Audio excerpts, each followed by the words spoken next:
Day. Oh man, so I'm gonna be obedient.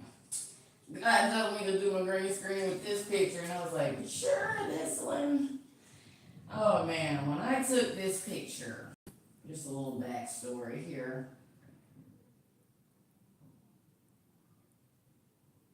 Okay, God. So I had got a messed up haircut or whatever. This dude, like, oh my gosh.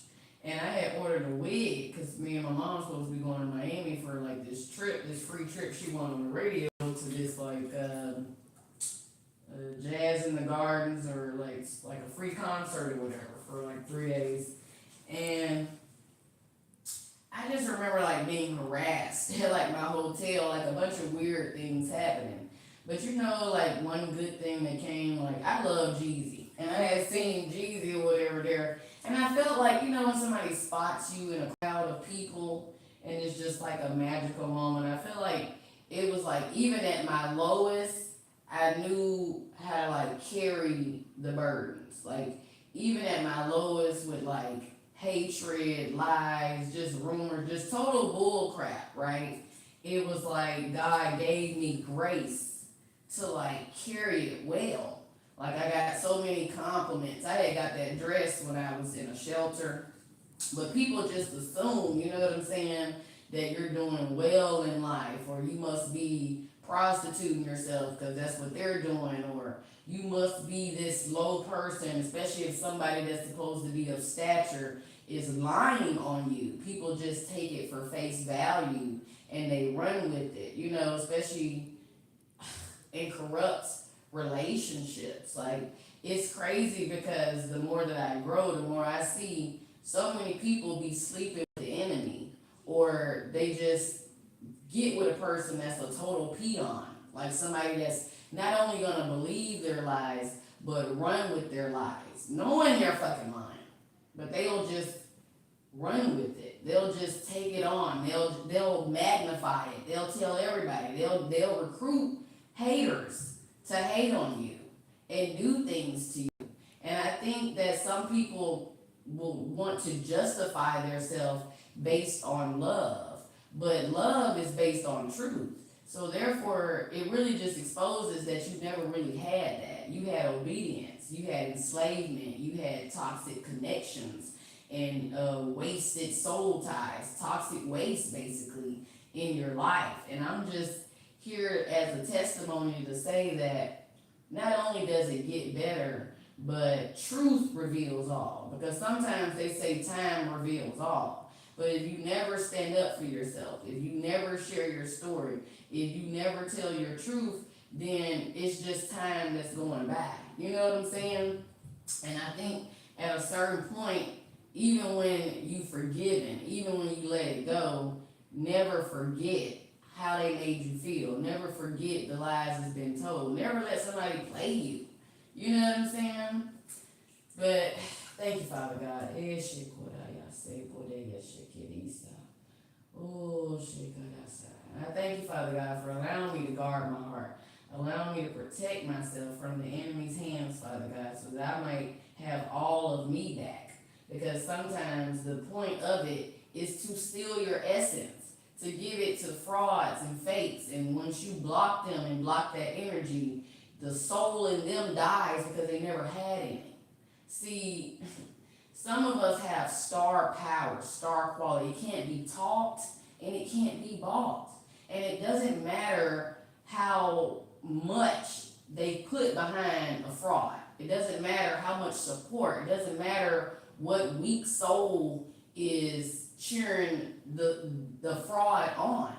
Because when it goes against God's truth, God's star seeds, they cannot muster up. That's why they have to keep on putting the money and the fake bots and the fake fans and recruiting and connecting with people that really are just giving themselves over to their fraud, to their fraudsters. Because if you can't pull off a real one's energy and then you go to a mediocre's energy, now they just have their energy. Now it's just two mediocre mofos. One that's just mediocre and one that's just mediocrely fraud.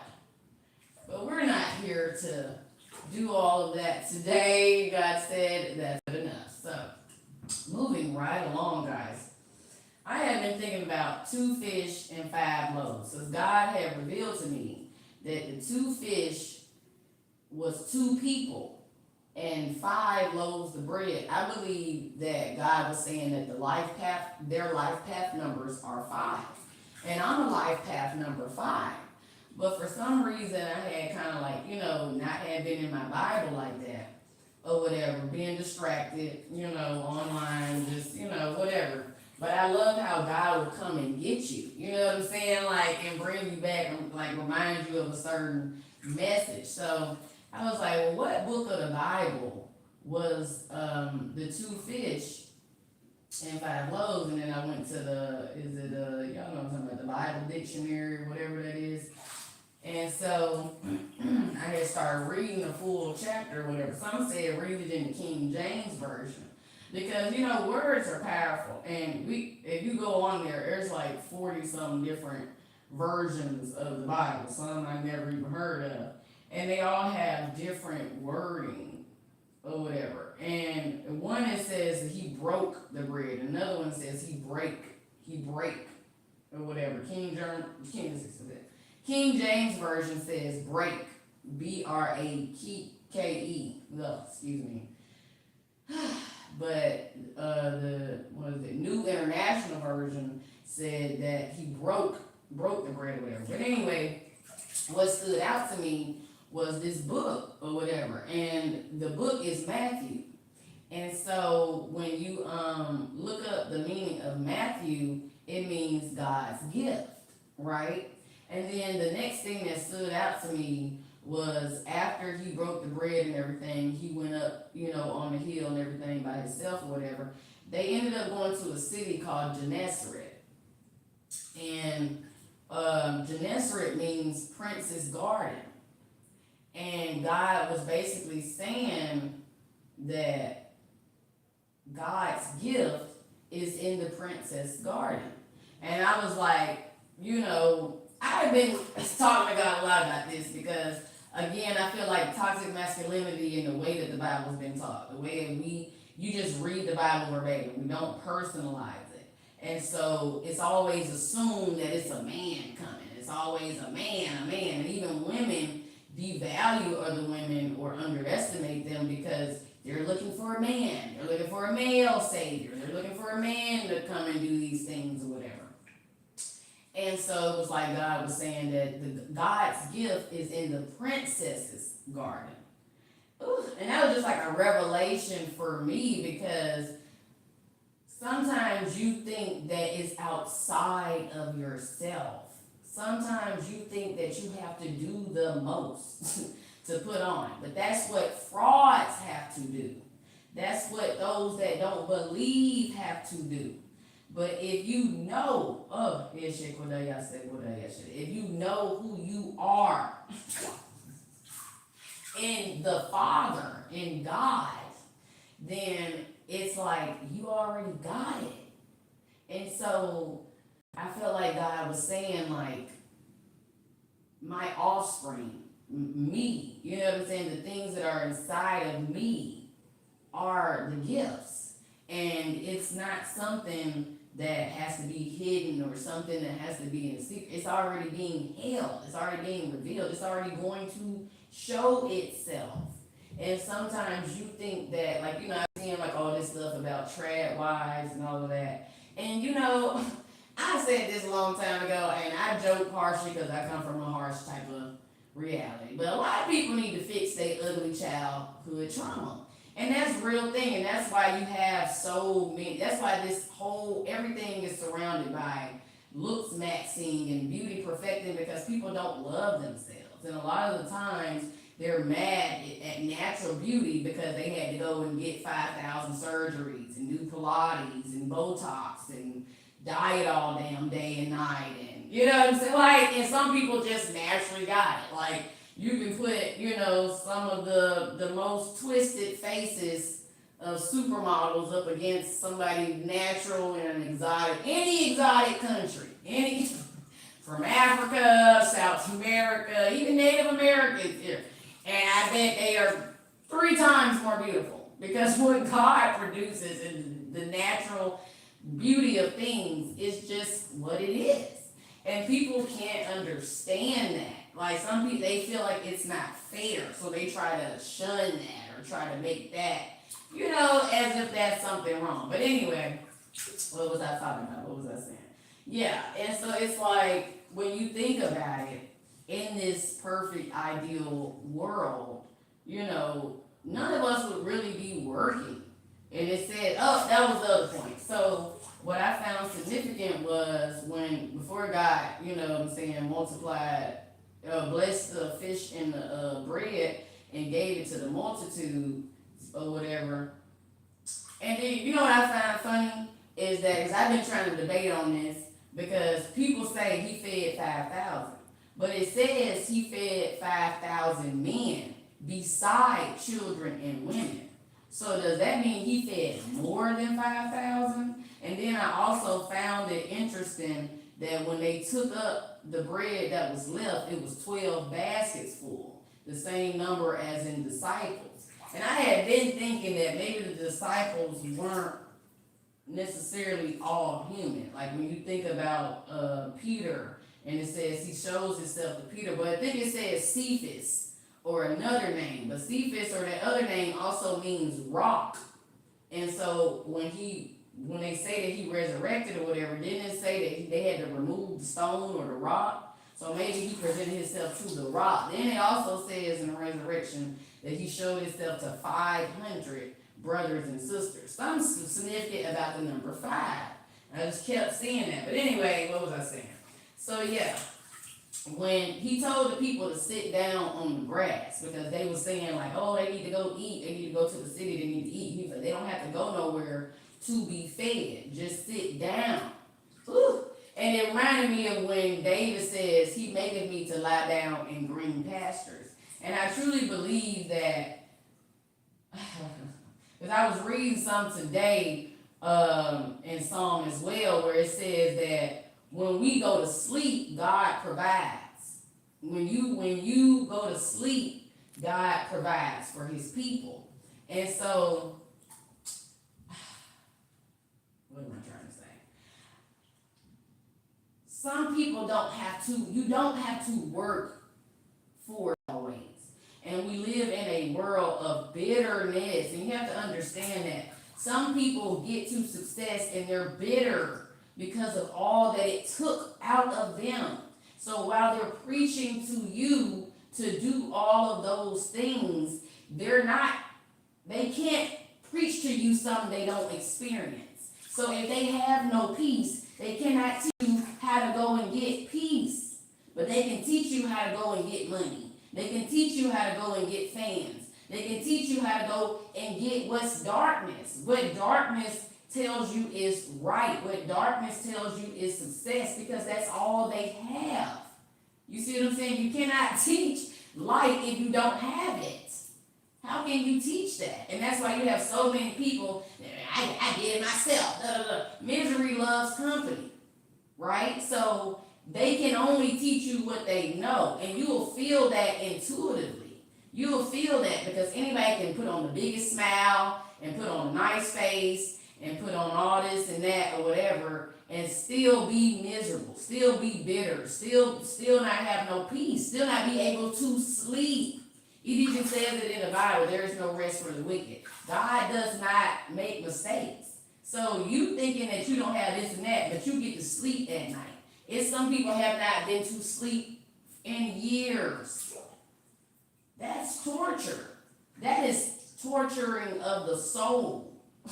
You're not understanding, but they are successful. They are, in the eyes of man.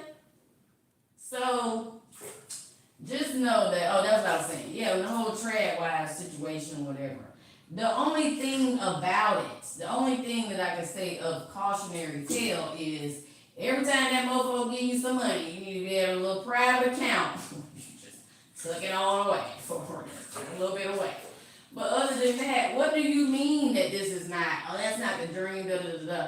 Okay, but before factory work, before, like, think about the domino effect of, freeing the slaves and opening up all these factories up north, them needing labor, and then wars and all of these things. We did not become hard-working, quote-unquote, women by fucking choice. A lot of us were not that by choice. That is not what it's about. We always were hardworking, but it was for your family, for your kids, you know what I'm saying? But they made you assume that it was this way. And I remember I had a revelation one time. This man had posted on Facebook about my great grandma Gladys. And my great grandma Gladys, God fearing woman or whatever, but she had two boys, like in her teens or whatever. Well, she had, no, I'm lying. She had one boy in her teens, and then she had my granddaddy, and then she had my great aunt later on. But anyway, she used to work for this Caucasian family, the Cox family, COX. And he had posted her. It was a man from their family posted her, and he was just thanking her and saying that all of his brothers and sisters became lawyers and doctors and all of this. And my granddaddy worked at a steel plant his whole life. His sister worked, you know what I'm saying, a regular job his whole life. And what I found for that to be powerful means that our presence in the household matters. And that's why they will take you from your own household and make you believe that you're doing the right thing. But what if she would have had that time to spend with her own children? What would my granddaddy have been? You know what I'm saying? And it's like, damn, it's almost, even though he was thanking them, it's almost like a slap in the face. Because you took my great grandma, not him, but the system, the world order, took it from my granddaddy. You know what I'm saying? But your family, a lot of them white people, they didn't raise their kids. Black women did. And your family would have been, he literally said this, we would have been doctors and lawyers had it not been for her. So it is something powerful of a presence and being in the household. It's not a flex, yeah, I get money, I'm a hustler, because a lot of times the black child will see their mother as a provider, as a father figure almost, as a hustler, a producer, more than a nurturer, more than a mother, more than that. And I just feel like women that are bitter because they had to work, because they had to do that, they preach that and they, you know what I'm saying, promote that onto other women. And then they want to look down on the cooking with the Kayas and then, oh, you're a simp, oh, you're a pick-me, or you're this, as if that wasn't what the fuck it was supposed to be. And why is it that you're jealous of that or you devalue? Because your ass can't motherfucking cook. Because your ass choose not to have it to get in the kitchen or clean or do certain things. And that's okay. Everybody has their strengths and their weaknesses. But don't try to devalue someone else just because they didn't have to get out there and get it out the mud the same way you did. You know what I'm saying? I believe that all women, we can all help each other in different ways. We can all pull on each other's strengths so long as we understand that these are strengths and not for the benefit of men. Not of man, but of our offspring. So, yeah. I just feel like, like I said, God's gift is in the princess's garden. It is in your offspring. It is in what we do. It is in the natural abilities that God has given us. And sometimes, we think not going with the flow is the wrong way. You got to apply pressure, press the issue, no sleep, hustle game. That is not the way we're going, guys. We're shifting into a flow. And you got to get in the flow and you got to know. And if you don't know yourself, you don't know your own power, you don't know that you're great, you'll be trying to pick off somebody else's fucking blueprint and you'll be doing it wrong. So it's best for you and others, because even if you're successful at it, God will give you no rest because you're living a wicked lifestyle. And it's one thing to put on for other people, but it's another thing to have success in your body, in yourself, real peace, real calm, A lot of people can fake that shit. But the real ones know. You know what I'm saying? Yeah, and I just been having some real prophetic dreams. It's shit for the y'all said. And the other one, you know, I kept having this dream about like I was at like this restaurant. Let me lean back. I was at this restaurant. And it felt like a Groundhog Day type of thing because it was like it's the same thing just kept happening. Like I was with somebody and we kept moving seats or kept like it kept being like it was just like a roadhouse type of restaurant or whatever. Like on like a side of a road or something like that. And then like it was just a bunch of chaos. Like the back of the house was arguing with the front of the house. It was just like crazy. So I was like, well no, because person I was with was like, you wanna just go, you wanna just go? And I was like, no, let's try to support black business or whatever. And when like I gave it like 3 or 4 to 5 chances. Like I said, it just kept like a Groundhog Day. Like we would move to a different side or whatever, then they'll get the argument. And we move to another side. And I woke up and I couldn't find like no, you know, like, sometimes you can't really interpret your dream verbatim because it's just so unique. It's so out there. But you know, I felt like God was telling me 2 things. One I could share. But I feel like God was saying, like, sometimes you're not always going to win with who you thought you was going to win with.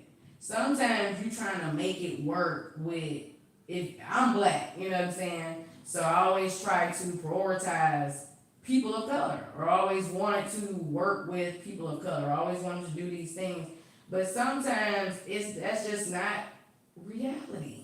That's just not feasible because you can be so complex because of your ideas or how you think. And that's okay. Sometimes you're not going to be accepted by your own. And that's okay. And doesn't mean that you don't need people. It just means you need the right people.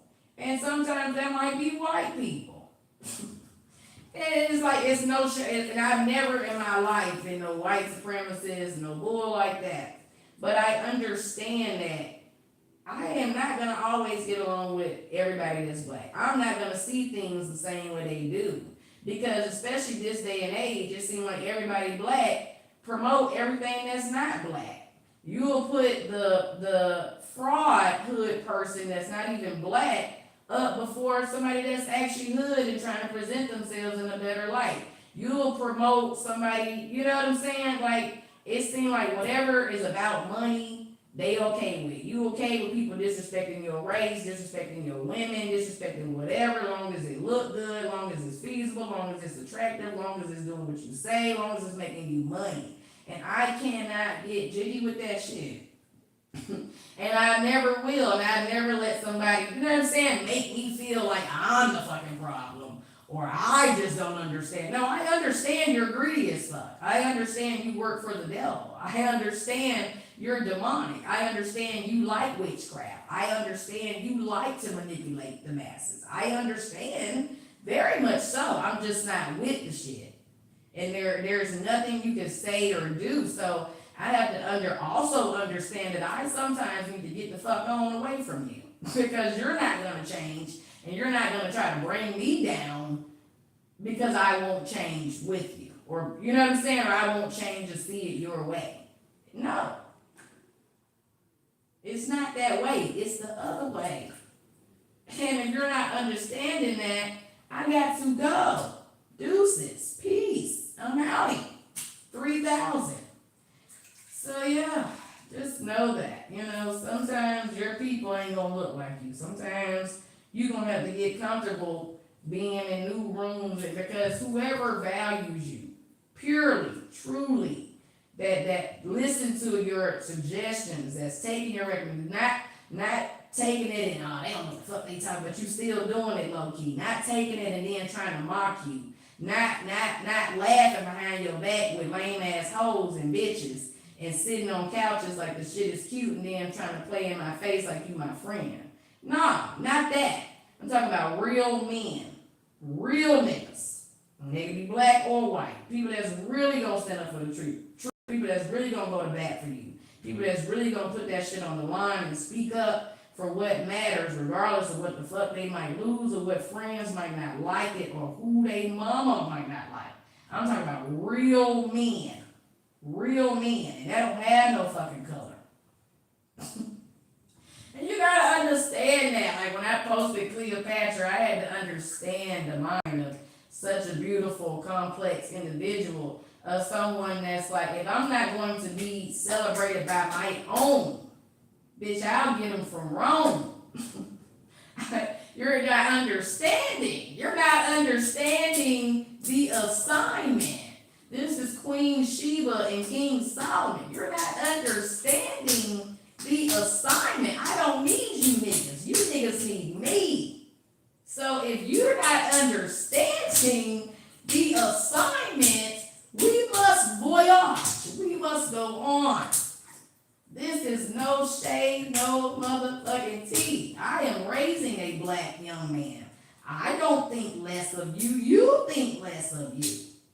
You think less of your damn. You think less of your people. You think less of the people that you come from, the women that raised you. You think that, not me. It's not my job to prove my fucking value to you.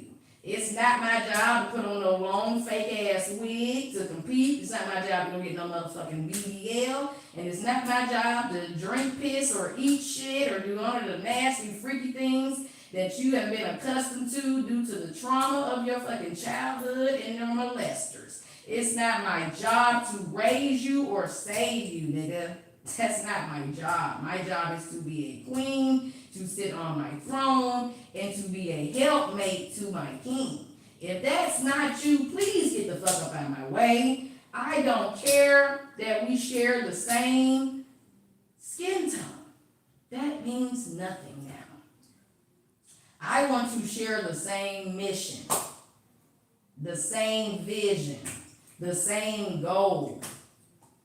So find who shares the same mission, that understands that life is about more than the glitz and the glam, and when this shit is all said and done, I want a farm, I want a township, I want to make sure that my people are good, that my legacy can sustain. I don't give a damn about the bullshit. I really don't. I don't. I understand what real power is now. I understand how you can create and build. And it's not on a fucking stage. That's boo-boo. So no, I would never put anybody that's not real, that's not really on the same, like, you know what I'm saying, where I'm going anymore. And it's just like, I've said this, let's say it together, guys.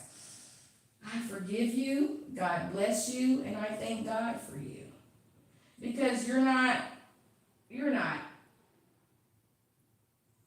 God says, say it as, you're not nothing to me. You're not in my way no more. You're not an enemy. You're not an opponent. You're not nothing to me.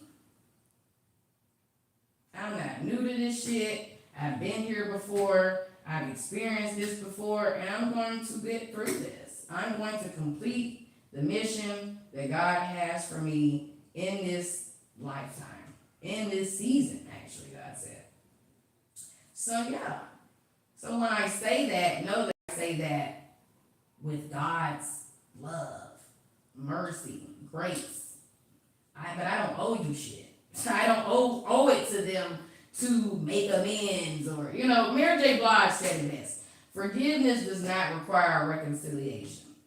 So know when to close the door, close the damn book, not even the next chapter, close the book, close your portal, close your access, and you're gonna start to feel more like yourself again.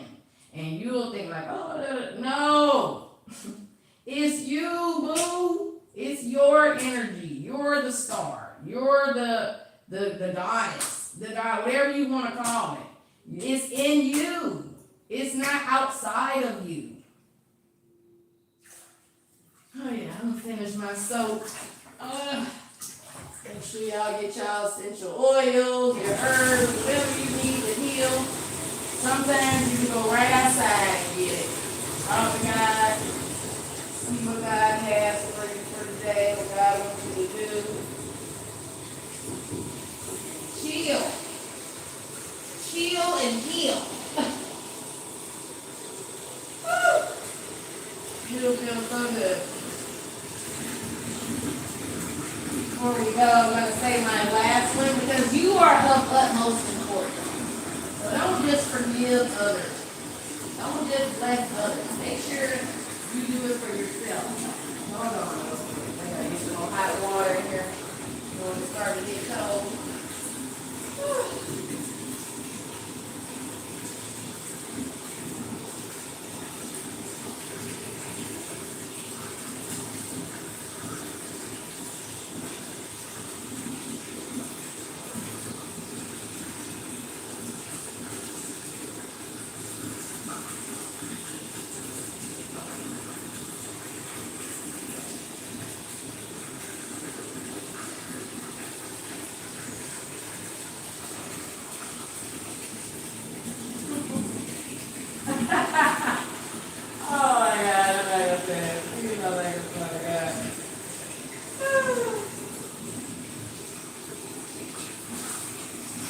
Okay.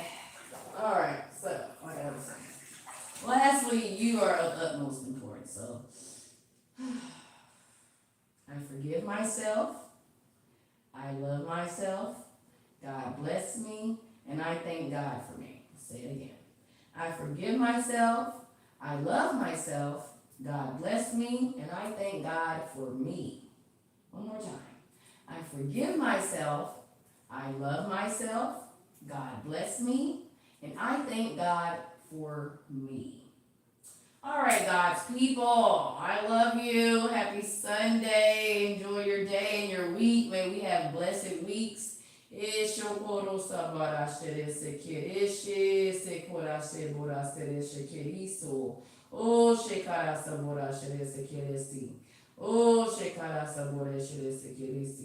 Oh, shekora sabore shere sekere se roshara sakarase. Shebora sare shekere se bora shere sekere shara sakarasho. Alright, I was gonna say it plainly, but the spirit took over. Peace.